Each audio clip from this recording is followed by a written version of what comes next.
Thank you very much. Perfect. So we are calling this Strategic Planning for Success, How to Find Flow in 2021 and Beyond. And for those of you who don't know me, I'm Shari Goodwin. I'm a business strategist and a leadership coach and a speaker and an author and a total crazy passionate horse lover. So I've been doing this. Jaeger 2 is my company, and I've been working in Jaeger 2 now for, we incorporated in 2009. And before that, I was a more traditional corporate person. And before that, I jumped off and on the corporate track for several years in between entrepreneurial outbursts, I like to call them. So all kinds of experience in a lot of different areas. We'll talk a little bit about that.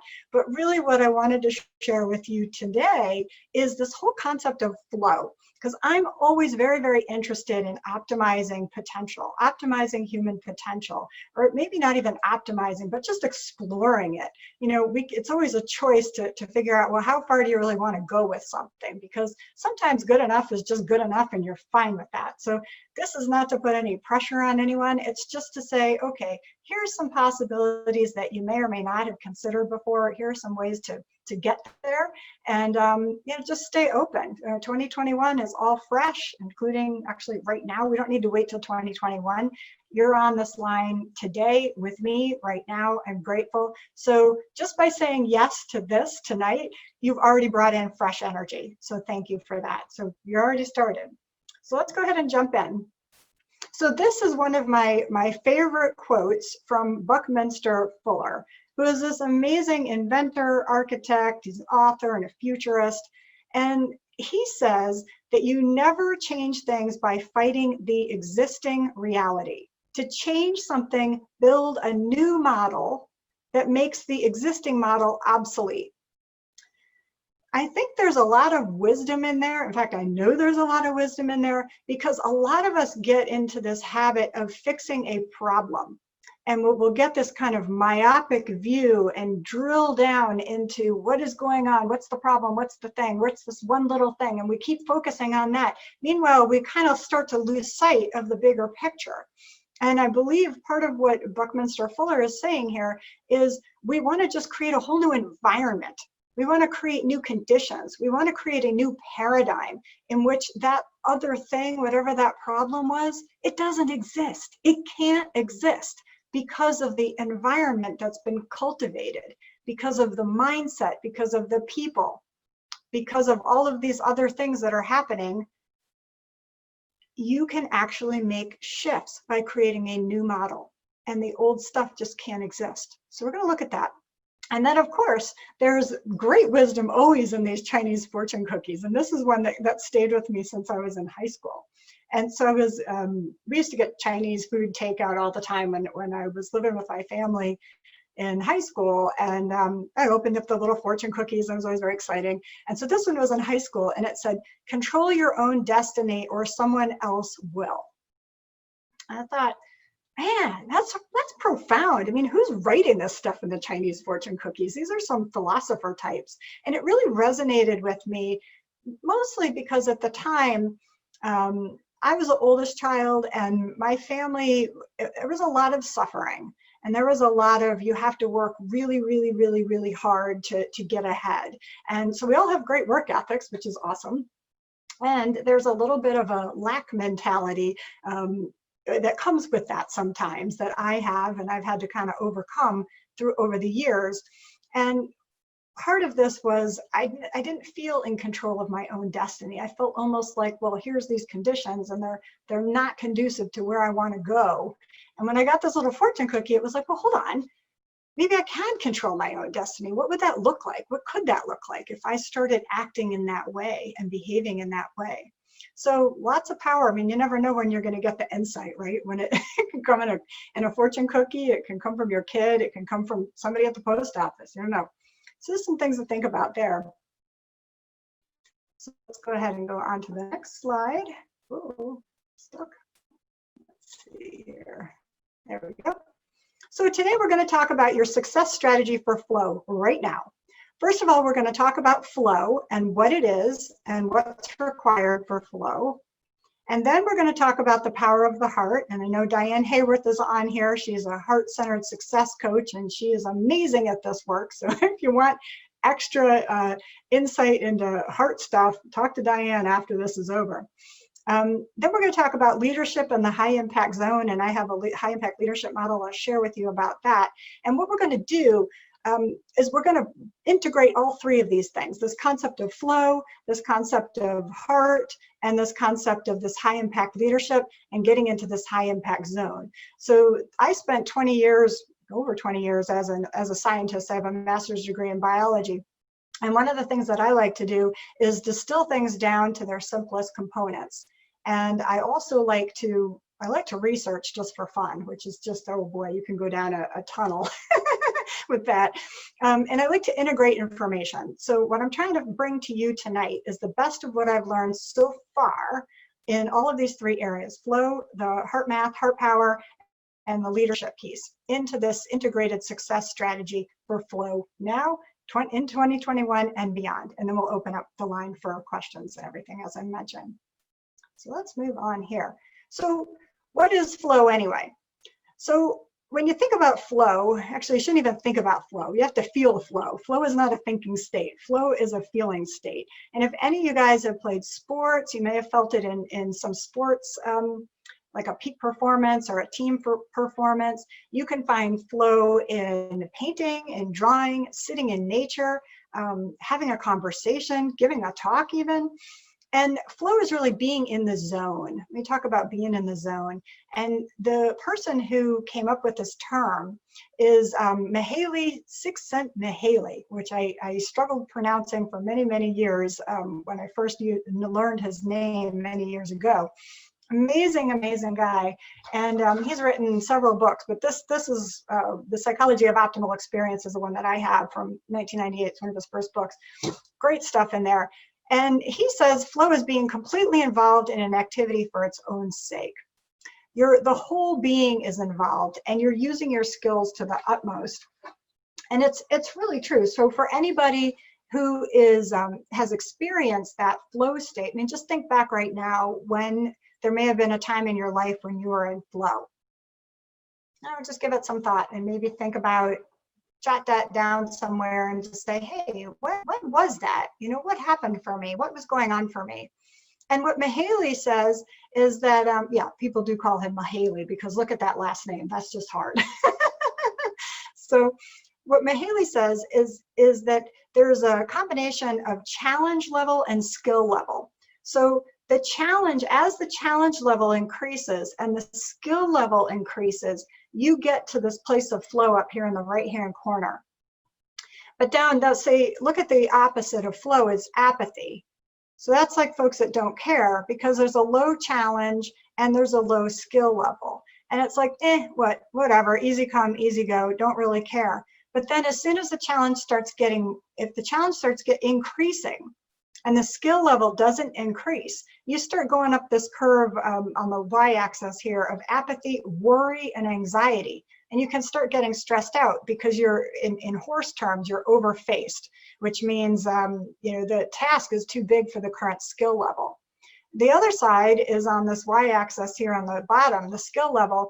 As the skill level increases, if the challenge level doesn't increase, then you have the opposite problem. You're just kind of like chilling out. You might be a little bit bored, or you might be really relaxed, but there's a low challenge. So it's nice to kind of find a balance. The flow zone is not a constant. I mean, none of life is a constant, right? There's nothing in life that's constant, really. So one of the things that we want to be able to do is try to inspire ourselves to find this flow state, or at least know where we are on this chart, so that you can say, all right, well, maybe I need a little bit more proficiency at something in order to feel more confident in this challenge that I'm taking on. Or maybe I need to make the challenge a little bit harder because I'm already kind of awesome at this, but I've been playing kind of small and I need to up the game. So maybe the challenge needs to be bigger, but not so big that you overface yourself. You're trying to find that sweet spot.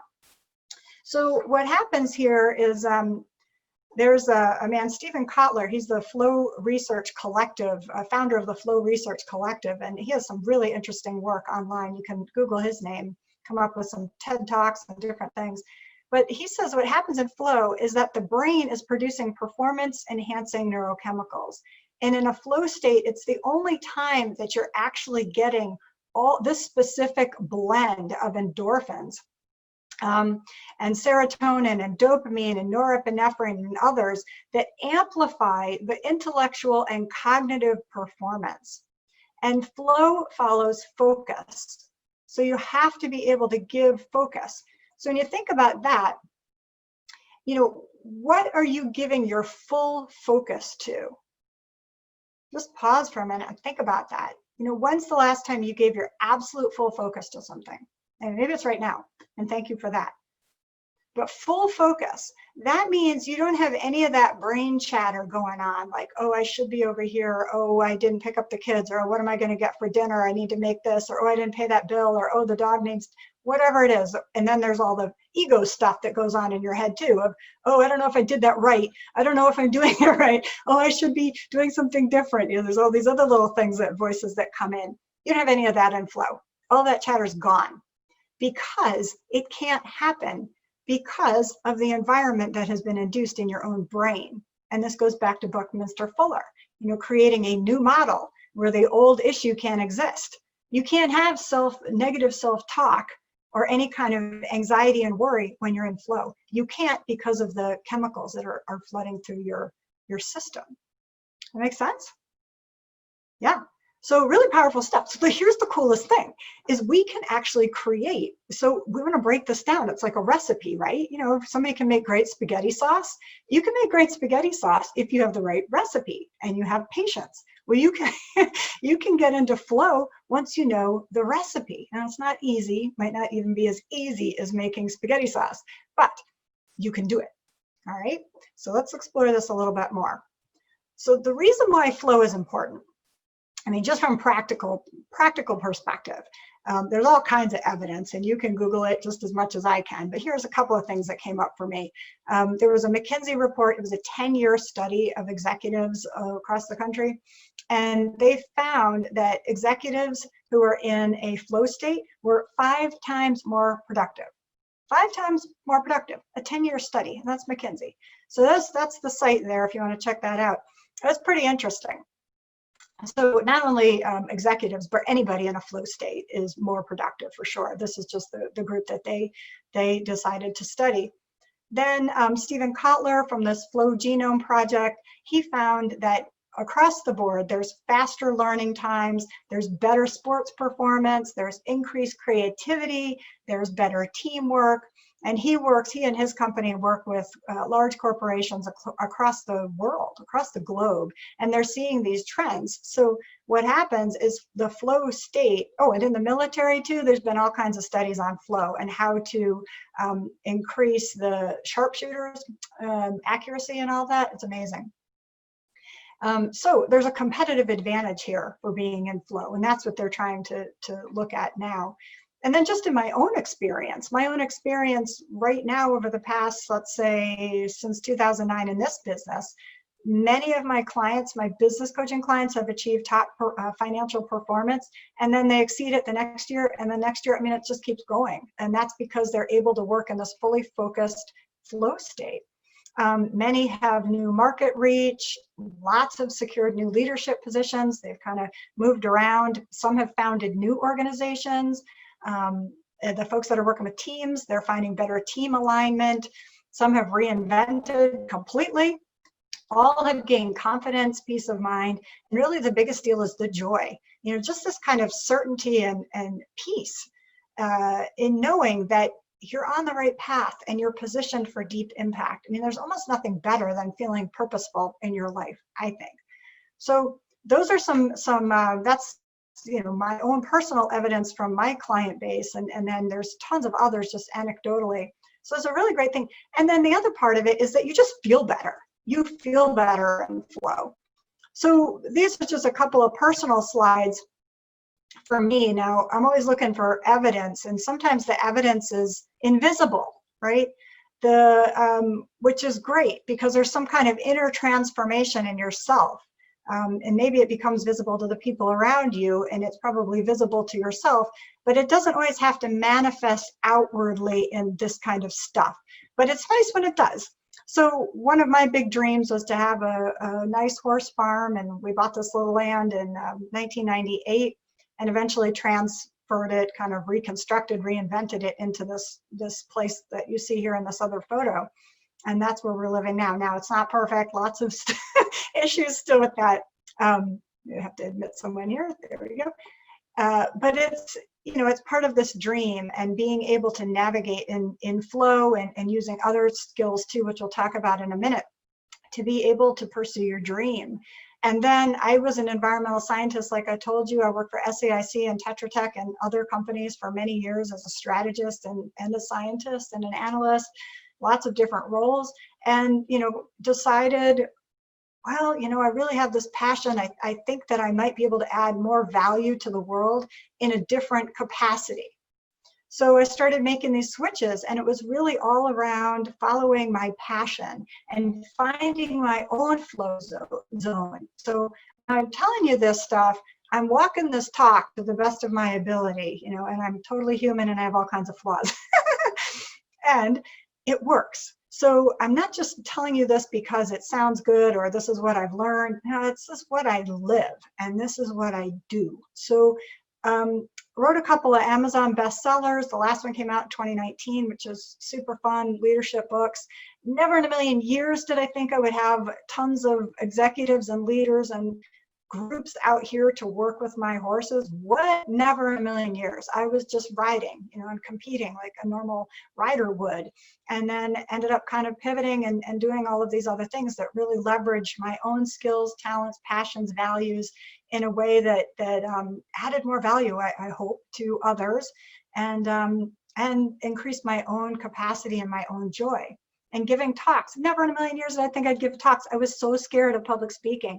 I totally didn't ever want to be in the front. No, I'm going to stay behind the scenes, and here someone else can be in the front. Well, I do it all the time and have for 10 years now, and it's just part of what I do, and I love it. So, infinite possibilities for your own experience. So those are just a couple of mine. So let's talk a little bit about the power of the heart. These quotes here are from Dr. Joe Dispenza from his book, Becoming Supernatural. And this is, oh my gosh, it's so good. This is the book right here. And also the Heart Math Institute, who's done a ton of work on heart coherence. If you're all interested in this work, look at these two references because they're amazing. So what Dr. Joe Dispenza is talking about here is alignment.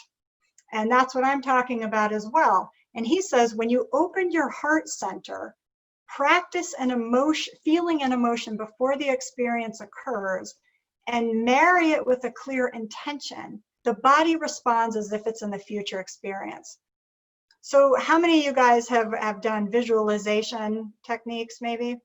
I've used a lot of visualization over the years. So I've studied peak performance strategies and things.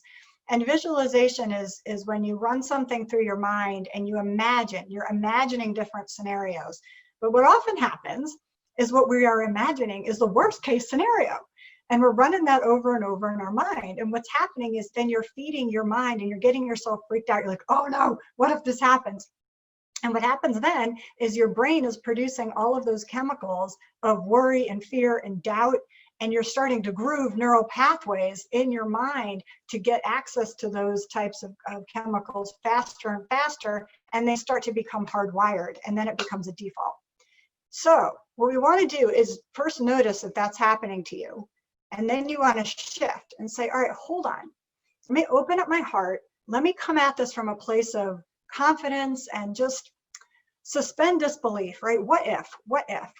And you start to feel into this place of a great possibility, a great vision for 2021. And you can have multiple visions for 2021 in all different areas of your life. It's fine. And feel it and really allow your heart to open and feel it. What Joe Dispenza is saying here is that the body responds as if that experience is true now. And then that really helps you in manifesting. And all of this is gonna come together in this chart. This worksheet we're gonna do in a couple minutes. What he also says is that change can only happen when thoughts are in alignment with the emotional state of the body. And what this means is, how many of you guys have done affirmations? Anybody done affirmations? Like, I am beautiful, I am rich, I am happy, and you recite them and you recite them, and you're still not feeling so beautiful, and you're still not rich, and you're still not whatever. Well, that's because you don't really believe it. It's not really tied to this feeling place, right? You're saying it, so that's coming from your head, but your heart, your gut, your whole rest of your being is like, I don't believe that. Well, the body doesn't lie. So we got to get this stuff in alignment so that you can really start shifting your beliefs and get into the zone of infinite possibility. And that's how you affect change. All right, so let's go on here. So this is some of the heart work. All right, so this is how to get into the flow state. Stephen Kotler did a really nice talk on this. Well, he's done it many times, but this was from just last year. And he talks about these flow triggers. And what we want to look at is at the individual level. So let's just talk about, say, you by yourself. You noticed on the left-hand side here, passion and purpose. I've been talking a lot about passion, talking a lot about, what do you love, and feeling purposeful in life. That's part of flow. It's a trigger for flow. And that's why it's so important to allow yourself into that space. And then there's a certain amount of risk, right? So anytime you're doing something new, you're on the edge of your comfort zone, or you might even be outside of your comfort zone, and it feels a little scary. There's a little bit of risk involved there. It might be physical risk. It might be just emotional risk.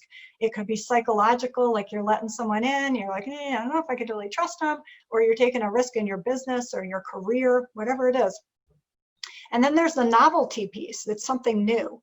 It's a new experience. It's a new project. It's a new position, a new person, could be anything like that.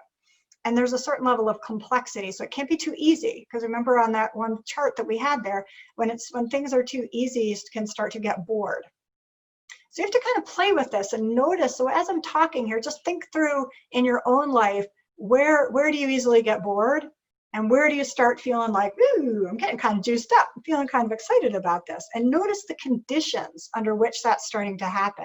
Because as a scientist, I'm always looking at replication, right? How do you replicate something? How do you reproduce something? Or is it just a one-time event? Is that just an anomaly? It's an outlier? Or are there repeatable processes that you can put into place where you can start to get to that place on a more frequent, conscious basis? And that's what I'm looking for. How do you do this on a conscious basis? The unpredictability, so there's a level of uncertainty to something. There's deep embodiment, meaning you're in your body, you're not really in your head, you're not in your head with all that noise, as I mentioned. You're getting immediate feedback from the situation. So meaning, and that's not like feedback from your boss. It could be feedback from your boss or something like that. Or if you're the boss, feedback from clients.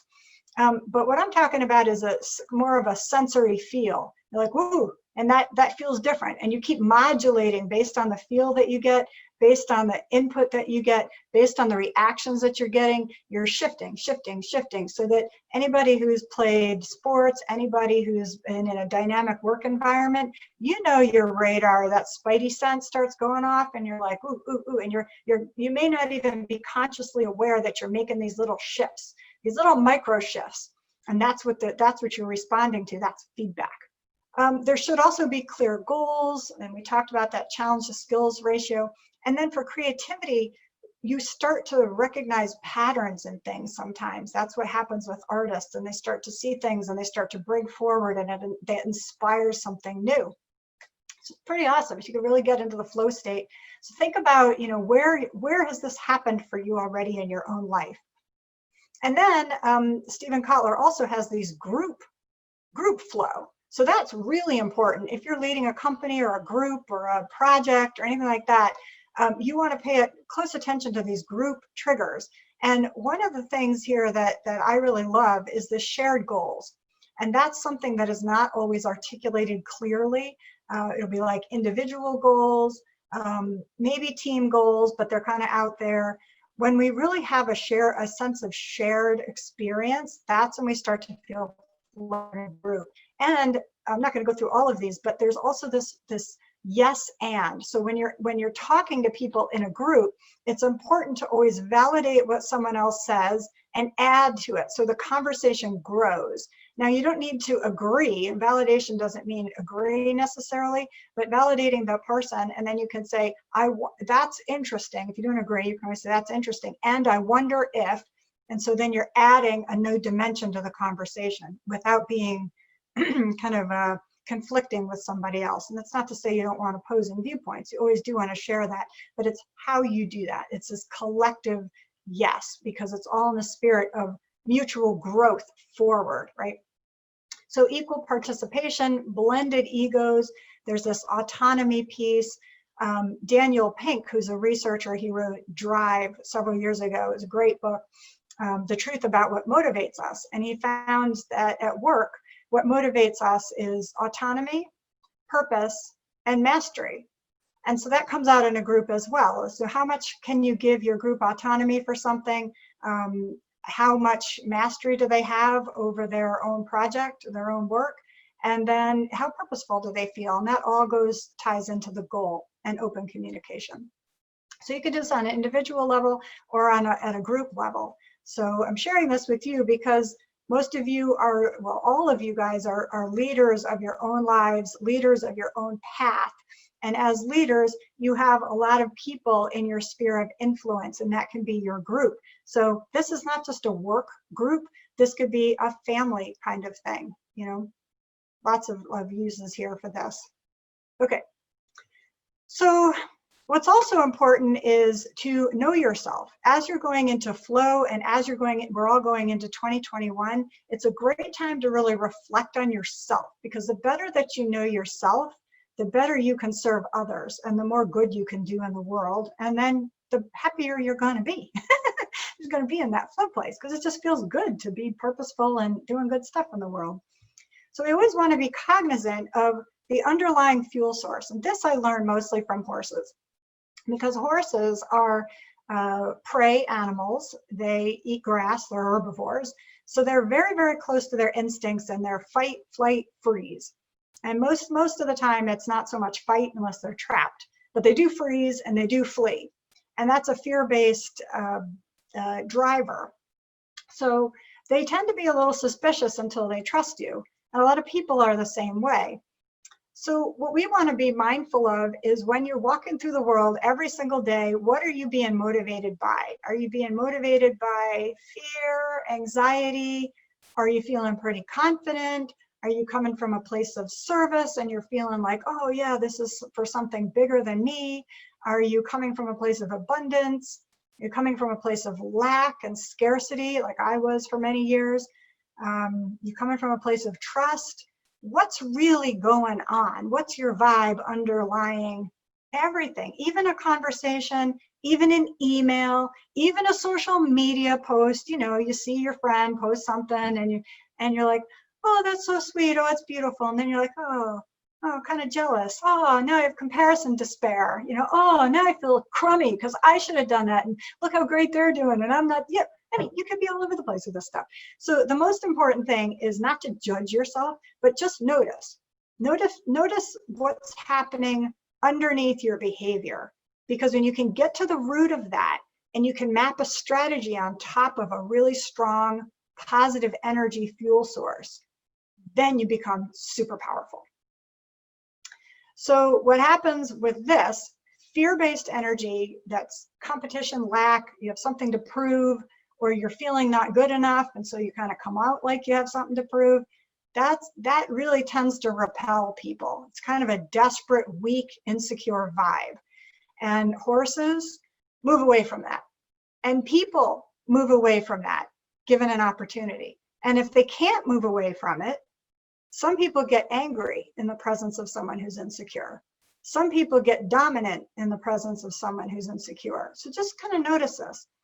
Whatever happens there is we want to switch it because it starts to repel what you most desire. We want to be switching it to this other fuel source of love, abundance, confidence, and trust. Because, I mean, we've all met people where you're like, oh my gosh, I just love being around that person. That person makes me feel good. That person builds my energy. I feel like I could trust that person. I feel like there are infinite possibilities whenever I'm with that person. It's just great, right? That's a positive fuel source. And we want to be generative like that for ourselves and for others. So one of the ways to kind of sniff out some fear is by looking at limiting beliefs. So thinking about what's kind of holding you back. And one of the indicators is if you have a vision. So even now, start thinking about what's your intention for 2021, because I'm going to ask you that in a minute for this on this worksheet. Start thinking about your intention for 2021. Start thinking about your vision for 2021. I mean, what is it? And then if you hear this, if you hear the little voice go, oh, I would, but I'm too old. I don't have enough time. I don't have enough money. I don't have enough, whatever it is, right? If you hear your little voice start saying that, okay, just notice it and then say, all right, what if that was not the case? What if I took all of that stuff out of the equation? What if I took all worry about, what if there was enough money? What if there was enough time? What if you're the perfect age at any point? What if you have totally the skills? Would you do it?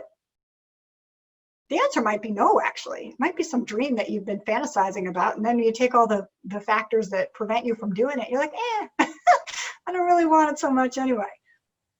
Or it could be, I would so totally do it. I'd do it right now. Do it right now.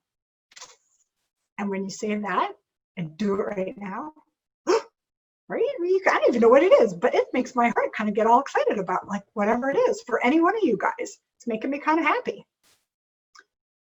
That's the truth. So we want to get around these limiting beliefs, and that's one way to do that. Okay, let's move on.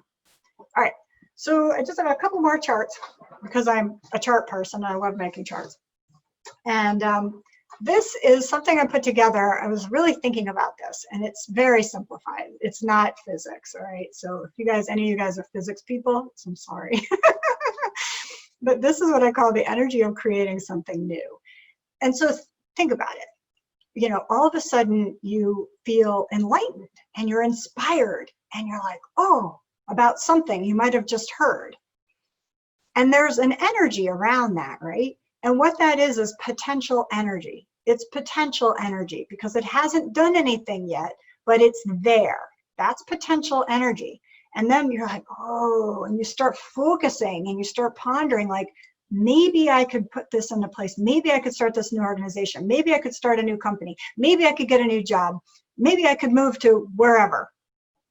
Oh, I have a new person here. You know, maybe I could, whatever that vision is. And you start really, really, really focusing on that.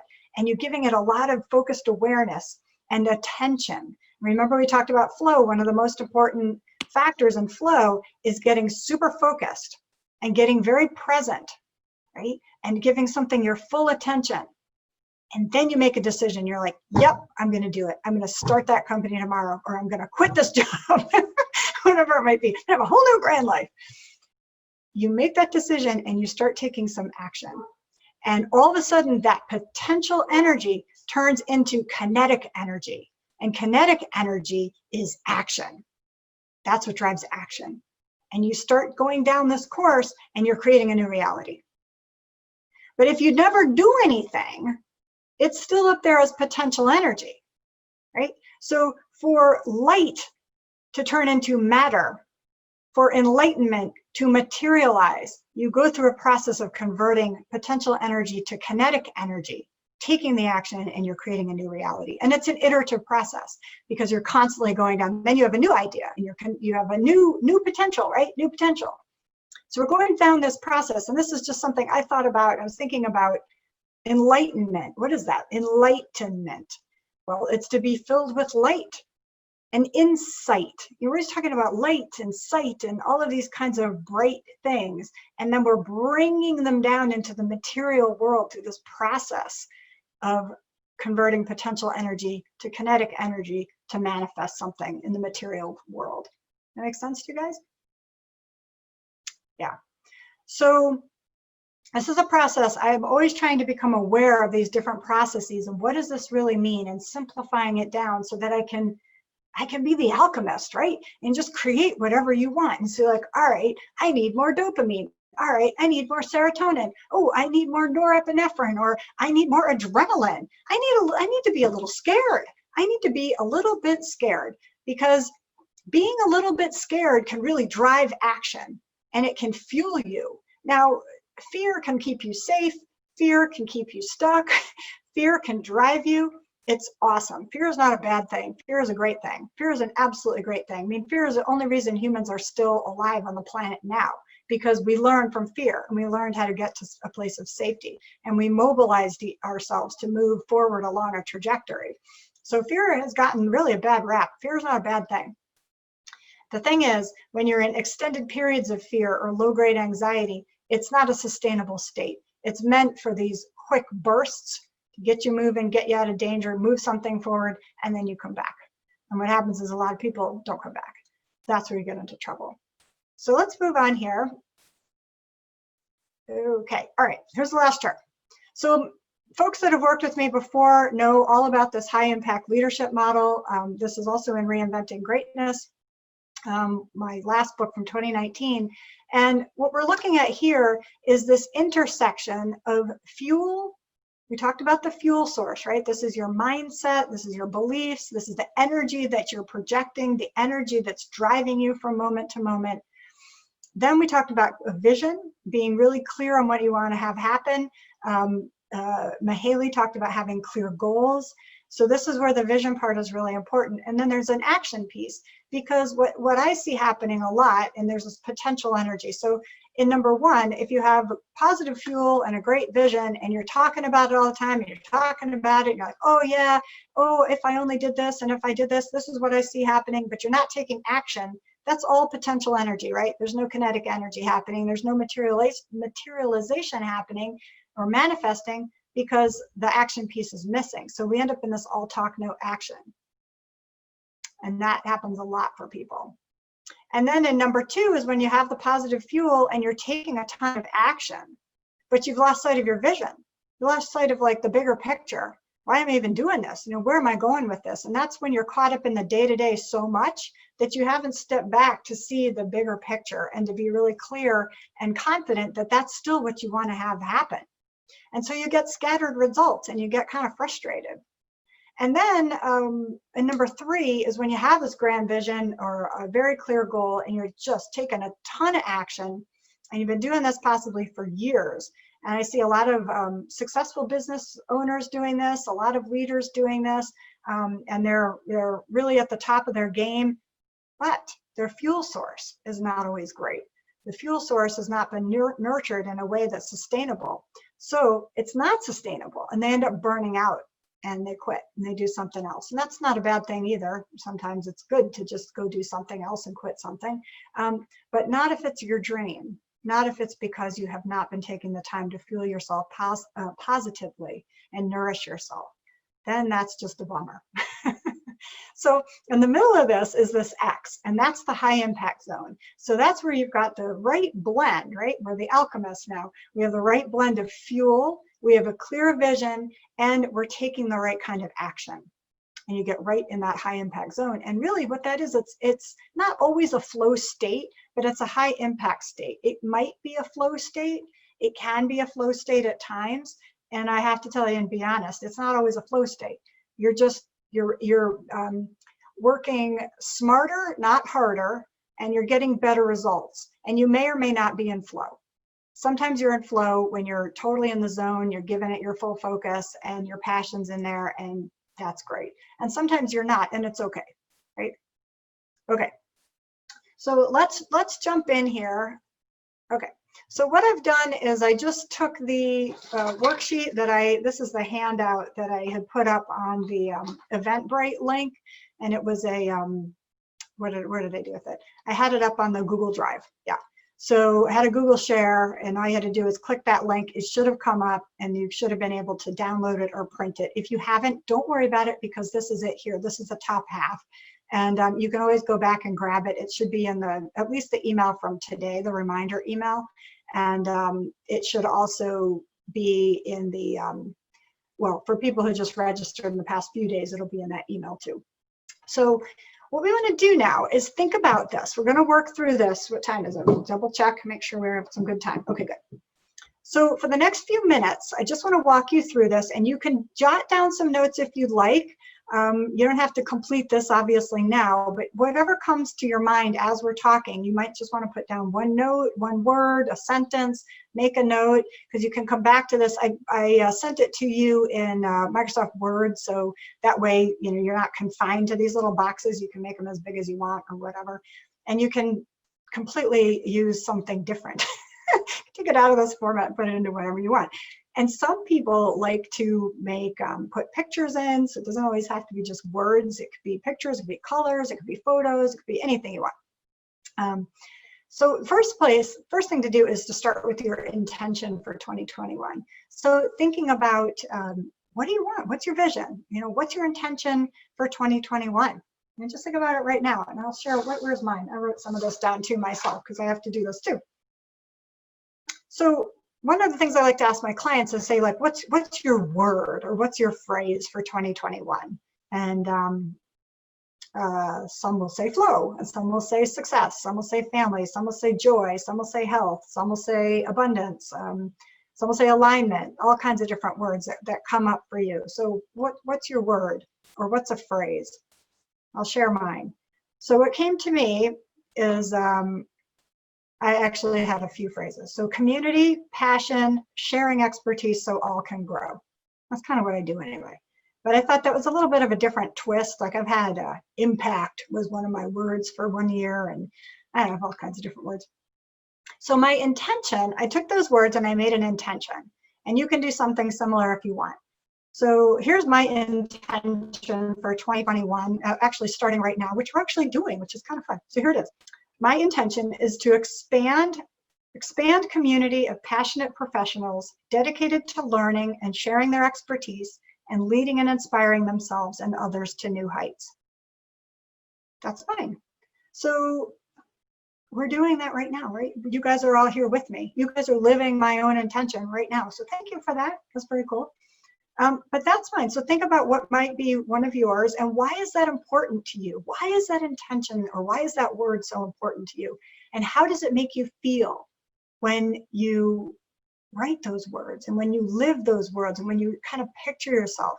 Because this is part of that flow piece, right? It's not just a word. It's not just coming from your cognitive part of your brain. It's a somatic experience. It's a body experience. It's a full being experience. It's almost a spiritual experience for some people, right? So what we want to do is understand, why is that important to you? And that'll test it also. So I've had some clients where I'm sure it could be a couple of you guys who are on here, where I'm sure you got irritated with me because I'll say, why is that important? Like, well, and you tell me. I'm like, well, why is that important? Well, and you come up with this perfectly acceptable answer. And I keep digging down because it kind of sounds perfunctory. Because what I'm searching for is that place that makes you, it can bring tears to your eyes. I mean, your heart begins to swell with the possibility, and you're so excited about it that you almost can't believe that it could be true and that you could do it. That's what I'm talking about. That level of passion, that's what's going to get you into that flow state. So that's where we want to test it. And, you know, how much bigger or how much clearer could you be with your intention? So that's something to think about. Now, the other piece is to go down to the top 5 values, because what we're doing now is we're aligning. Everything's in alignment here. The flow piece, your heart piece, your leadership piece. So your top 5 values. So think for a minute what your top 5 values are. And I'm just going to jump onto this next slide for a second, because I gave you some here. Now, people always have a different definition of values. And even when I was writing Reinventing Greatness, I have a section in there about values. I have a table. And I had to ask myself, like, well, are these values, or are these passions, or are these like things, hobbies? What are these things anyway? And what I decided was that it didn't matter. It doesn't matter. Whatever you think your values are, whatever you value. And so, it could be family, it could be writing, it could be travel, it could be anything, whatever makes your heart sing. That's what we're trying to get into. And it could be the same in life and in business, because these end up being your guiding forces, your guiding lights, really. And when you make decisions in accordance with your values. So these are just a handful here. You may have some different ones. So let's go back over here. Okay. Oops. Sorry. Oh no, going the wrong direction. All right. So after you get your values, again, we want to test it. Why are these values important and how do they make you feel? So you just jot that down. And now you're going to your vision of your best case scenario. And this is your intention here in more of a vision form, right? So for 2021, think about your vision of your best case scenario. And it may be that you want to do your vision for several scenarios before you're willing to commit to a best case scenario. That's fine. This is just language. So whatever's going to help you get there is what you want to do. And you may want to write out a vision. You might want to separate them out into a business vision or a professional vision, a personal vision, and any other kind of, you could separate them into two, you could separate them into three. Sometimes I have a vision for my horses, for what I want to have happen with my horses, and that might be separate than what I want in my business. Horses are part of my business, but I also work with them separate from my business too. So, what does that look like? So you want to get really, really clear there. And then why is that vision important? Why do you want to pursue that?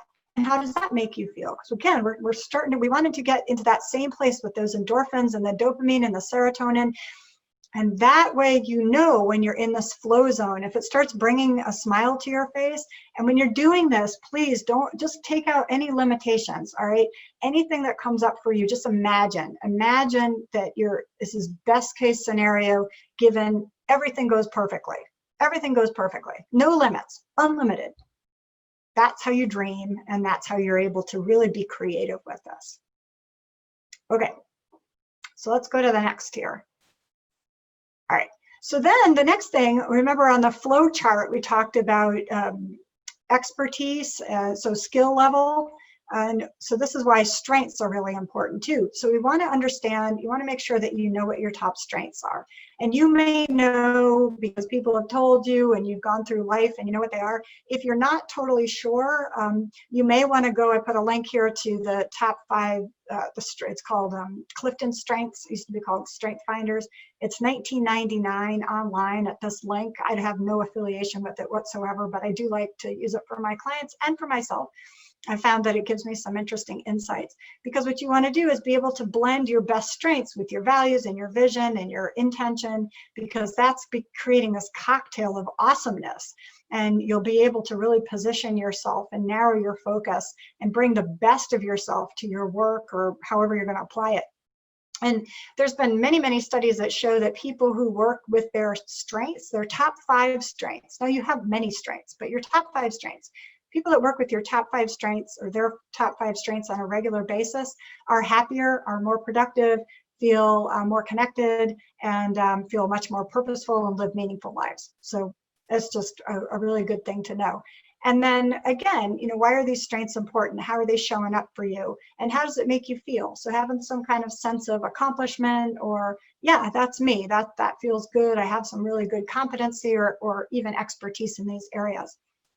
And then we want to take this down. And so we're kind of drilling down now. So we're taking that bigger vision and we want to talk about goals. So the vision is the overarching scene that you're creating. And then you say, all right, so what are my top 3 2020 goals that meet that intention and vision? And of course, you want to use the SMART goal process. The SMART means they're specific and that you can measure them so you can tell whether or not you're making progress, that they're achievable for you and that they're relevant. It's not somebody else's goal or something you think you should do. It's your goal. It's relevant to you. It's relevant to your work, and it's relevant to your vision and your intention. And of course, time bound. So, hopefully within 2020. So, give that some thought. I'm thinking about what that might be. And so one of mine for me, we ran the Inspired Leadership Mastermind last year in 2020 for the first time as a year-long program.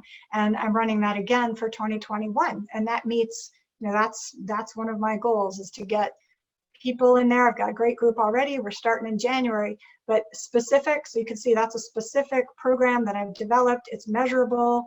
It's achievable. It's relevant. It's time bound because we start in January.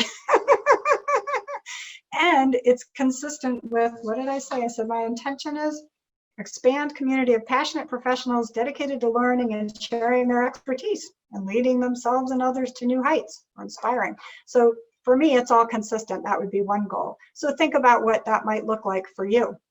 And then the fuel source is right underneath there. Fuel source is, remember, we're coming from a place of love. We're coming from a place of fear. Might need a little fear just to move yourself, like the time. If it's like, okay, it's coming up, got to move. That scares me a little bit, but it's filling and we're running.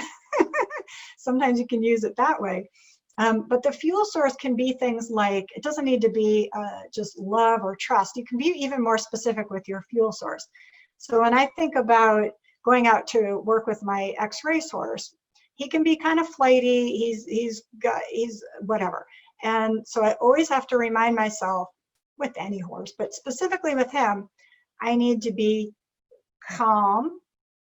I need to be confident. I need to be clear. And I need to be kind, right? So they don't all start with the C, but at least you get the phonetic there. So thinking about that. So for me, on that one goal with the mastermind, my fuel source is super positive, engaging, excited, and open. Just open. I'm just excited about it. You can even tell I'm excited right now just thinking about it. So that's how you know when you're kind of in this place of, yep, it's all starting to line up. Is that making sense for you guys? Okay, got a little nods over there. Good, thank you. Okay, so let's pull this all together and then we'll open the line for questions. Okay, so this is really important. So now we're in this, let's get some kinetic energy going here. Let's manifest this baby, right? Whatever it is that you've got there for your goals. So every single day, you want to ask yourself, what are the 3 high impact actions I can take today to move the needle, to advance my goal, to advance progress towards my goal? What are the 3 things? And I think Stephen Covey, in his 7 Habits of Highly Effective Leaders, he wrote about these 3 different areas. And I love this. He talked about when you take action, you should look at 3 specific areas. And I find this is true. They're developing relationships. It doesn't matter if you're leading a team or you're part of a team or you're building a business or running a nonprofit or whatever it is that you're doing. Developing relationships there should be some action under developing relationships. There should be some action under sharing your expertise, and there should be some action under seeing or creating opportunities. All right, so you don't have to do one under each one of those every day. You can if you want. You may do 3 under one of those one day, but those are the broad categories that you definitely want to make sure that you're covering when you're thinking about high impact action. And why? Developing relationships, you have to do that, and it's important to do, and it's incumbent upon all of us to be doing that on a regular basis. If you're a human engaged in anything in the world, you should be doing that. So we want to think about, all right, what relationship can I nurture? Or maybe there's a new one that I'm going to reach out to, or someone that is already in it could be your family. It doesn't always have to be business. Sharing your own expertise. What can you offer? And that's the question you can ask yourself. What can I offer today? What can I offer today? And it could be just a fun little humorous thing on Facebook because you want to add humor to the world. Thank you. Love that. That's how easy it can be. But when it's done with intention and it's aligned with who you are and it's coming from a place of truth, people feel that. It resonates better. I mean, when you go through Facebook or LinkedIn, you can feel the vibe, right? I can feel the vibe. You can tell when someone's just like plastering stuff up there just because they've been told, oh, I have to post 3 times a week. Are you kidding me? Stop posting 3 times a week. I don't want to see it. Post once a week, something interesting. Or post from the heart. Post from sharing some cool opportunity. It's not even your opportunity, it's somebody else's opportunity, whatever it is. Okay. And then, so you want to make sure that you're doing that every single day. I ask myself every day, what 3 high impact actions can I take today? And you know, you've got your regular to-do list stuff always, and that's just background noise. So I don't count that. 3 high impact actions that I absolutely have to do today. And they don't have to take very long. They can just be something, just a phone call or an email out to someone saying thank you for something, you know, and with sincerity. And here's something really, really important here. The action for self-care for flow. Make sure you're doing that. You've got to take care of yourself. I mean, this is not a time anymore to be putting yourself last. You want to put yourself first. You want to take care of yourself. I've had to do some pretty hard looking in that area, as I realized there were some places where I was like, what are you doing? Why are you tolerating feeling like this when you could just easily make a shift with some intention, put some boundaries around it, and you'll feel a whole lot better. And so I did. And so I am. And it's a work in progress. But that's what you want to do. You want to look out for your mental, meaning what are you thinking? How are you thinking? Your emotional, how am I feeling? Your physical, you know, what's in my space? Who am I being surrounded by? What kind of environment am I creating? Going back to Buckminster Fuller, you know, what kind of a paradigm am I living in here? What kind of a model am I creating? Am I perpetuating the same issues I've been having for years? Or am I creating something new where those issues can't even survive? They can't even exist. And I challenge you to do that. Challenge you to just look around and say, hey, you know what? I'm tired of having the same old niggly issue come up. I'm going to create a new model, a new way of living, a new paradigm where that just can't even exist. And I'll tell you what, it starts with you. You make that decision and you act differently and you set different expectations for yourself and stuff starts falling in line. It really does. So speaking of that, you want to list your practices. So these could be anything from, you know, taking a walk to any kind of physical activity, to meditation, to yoga, to reflection, to journaling. You pick. It has to work for you. It has to work for you. And I'm going to go over here and show you this picture by my wonderful friend Bobby McIntyre from so many years ago. This was actually Fox 5 News came out to do a feature on our company, which was so fun. And I was, of course, terrified. I was totally in fear. I was sweating like crazy. And we had Noble, who was the cleanest, most beautiful horse. And Peter, I think you worked with Noble at one point. You met him. Like, yeah, right. So he was gorgeous, beautiful, except he had a meltdown because I'm having a meltdown. My mother was visiting from California and she was just so scared about the whole thing. So he's sweating and screaming and running. And Bobby and my friend Kara and a couple others came in to do a demo. And you know, there's Fox 5 News, Laura Evans from Fox 5 News. And he was not having it. So he wasn't even safe to go in the arena with. That's how much of a meltdown he was having. So I had to go in there and I had to put some boundaries up. I had to say, no, you know, this has to stop right here, right now. You're not steamrolling over me. And the reason why I think this photo is so good is it just signifies to me and symbolizes to me when you have to sometimes just boom, put up a big stop boundary around something in your life, right? It might be something you're doing to yourself. It might be something someone else is doing. It might be a job. It might be a horse. I don't know what it is, but you sometimes need to set that boundary. That bright line needs to be super clear. And that's what it might look like. So thank you, Bobby, for that photo once again. Okay. And then we're going down to the accountability and tracking. So you want to, this is the SMART goals, right? Part of the M there is measurable. So you want to be checking in.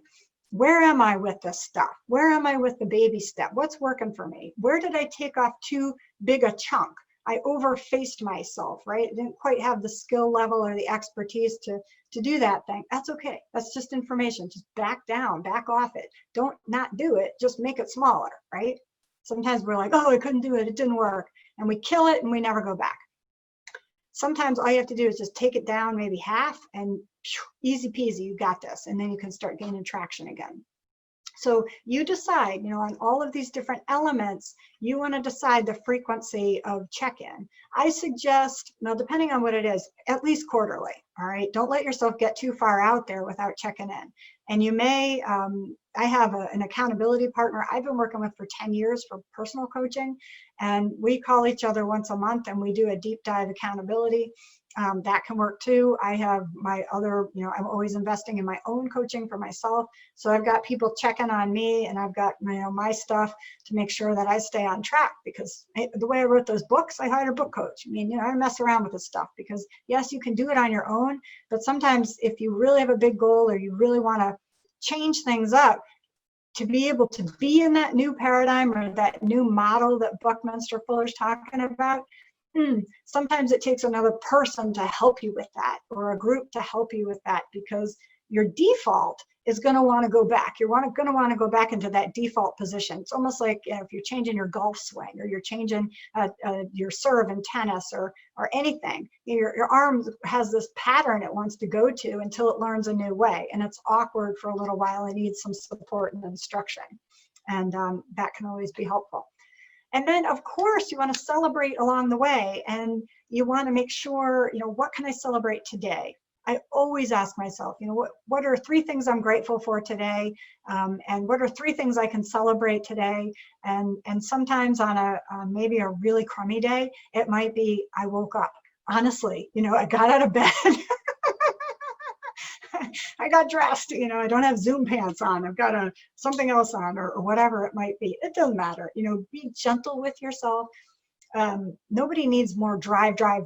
We need more peace and abundance and allowance and acceptance and flow and structure around that, so that it's actually moving in a positive direction. It's not dispersing all over the place and diluting impact, right? That's what it's important for. Also, acknowledge where you might need some help and give yourself the support that you need. And then one of my favorite questions I ask myself every single day: what would give me more peace? What would give me more peace? And it could be anything, from even something like hiring a house cleaner to do something you don't want to do, or whatever, or hiring some kind of a person to cut down the trees. I don't know about you guys, but we have this tree issue out here with what are they, the elms or the ash, yeah, the boar ash. So the ash trees, these are big ash trees. They're falling down all over the place, and it's like $2,000 a tree to get these things down. So anyway, that's a whole different story. But there are people there that can start chopping things up for you and take them away, and that's kind of the symbol there, and the attitude of gratitude. Okay. So really, most important is to keep moving forward. Just be able to take that potential energy, noodle it around, make a decision, take some action, and help yourself manifest a whole new reality, or help yourself manifest a broader reality, or a little shift in your reality, because just a little tiny shift can make a huge, huge difference in how you feel and the amount of flow and joy and abundance that you bring into your life. So you have the power to live by your own design. Don't put yourself on hold. What step will you take now? Really, really, really think about that and commit to something. Because really, as I always tell people, the world needs you. The world needs your greatness. We need you unencumbered and free and happy and joyful and a wonderful spirit. So those are my words for you. And one more little slide here. So what we want to do is now open this line for discussion. Oh, if you haven't joined our Facebook community, I have a private Facebook group for anybody who's been part of my programs, which you all are now. It's called Reinventing Greatness with Me, and that's the line for it. So you can go check that out and just say join, and I'll let you in. If you're at all interested in the Inspired Leadership Mastermind, give me a call. Let me know. We can talk about whether that or not that might be a good fit for you. It's such an incredibly great group. I'm so excited about it this year. We're starting January 18th. And then, of course, for coaching or strategic planning, give me a call. If you would like a support in that, or a little mini 30-minute coaching session, give me a call. We can set that up. I'd just love to help you get 2021 off to a really rockin' start. So here's to your success and joy and lots of abundance, and And thank you so, so much for spending the time today. And I wish you the best of luck.